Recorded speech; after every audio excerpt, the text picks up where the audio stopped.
C'est souvent le temps d'un week-end en été qu'Albert II de Monaco aime se rendre dans sa résidence privée, le château de Marchais situé dans l'Aisne. Si la famille Grimaldi a tenté de garder cette demeure secrète pendant longtemps, en juin 2022, les caméras de Secret d'Histoire ont pu y entrer.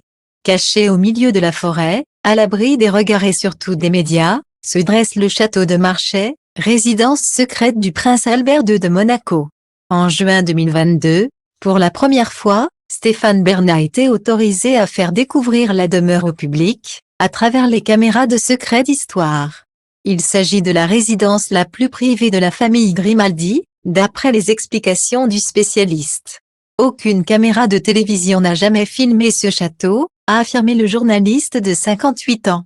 C'est donc à la fois un immense privilège et une exclusivité que nous accorde la famille princière en permettant aux équipes de Secret d'Histoire d'y pénétrer.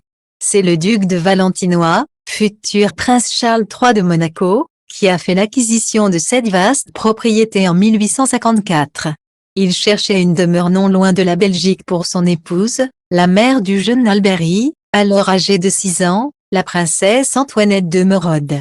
Issue de l'aristocratie belge, elle se rapproche ainsi de sa terre natale puisque nous sommes ici à seulement une soixantaine de kilomètres de la frontière avec la Belgique, a retracé Stéphane Bern.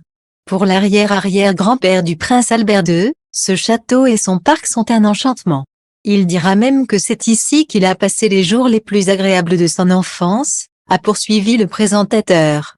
Très investi avec sa mère auprès de la communauté de Marchais, Albert y établit un lien fort avec les habitants de la région.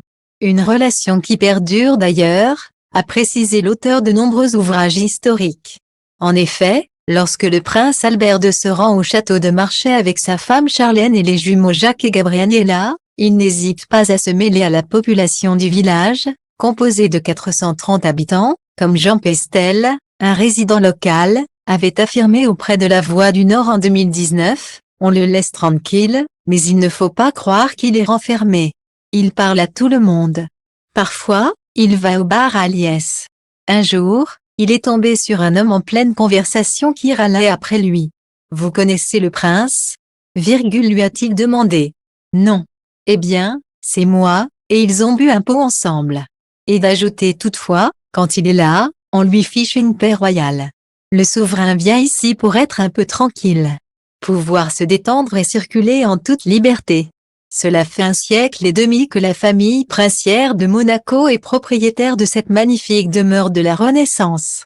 Depuis 1874, le château de Marchais a vu passer plusieurs générations de Grimaldi. Il a aussi été le théâtre d'unions et de divorces. En effet, Albert a choisi ce lieu secret pour épouser Lady Mary Victoria Douglas Hamilton. Mais le couple divorce 20 ans plus tard et le prince se remarie avec Alice Hine. Un autre mariage est célébré au sein de la résidence privée, celui de la princesse Charlotte, grand-mère du prince Albert II, avec Pierre de Polignac. Mais cette union se termine aussi en échec et la mère du prince Régnier y se réfugie au château de Marchais après son divorce en 1933. Un véritable fléau. Le prince Régnier y est forcé de fermer le château si le château de Marchais a conservé son caractère secret pour la famille Grimaldi, c'est parce que le prince Régnier y a mis en place des dispositifs pour se garder des appareils photo de la presse.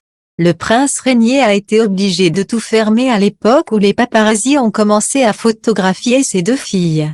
Ils étaient partout, perchés dans les arbres pour mieux prendre leurs photos. Un véritable fléau, a raconté Jacques Pestel.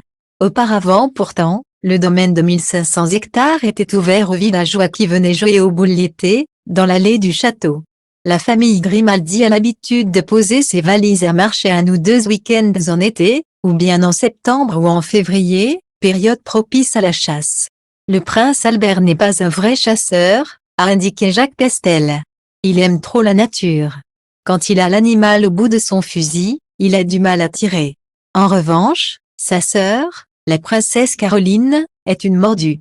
C'est elle qui s'occupe des chiens de sang. Cela consiste à retrouver les animaux blessés pour ne pas les laisser souffrir. Quant à la princesse Stéphanie, on ne la voit jamais ici. Ce n'est pas son truc, la campagne.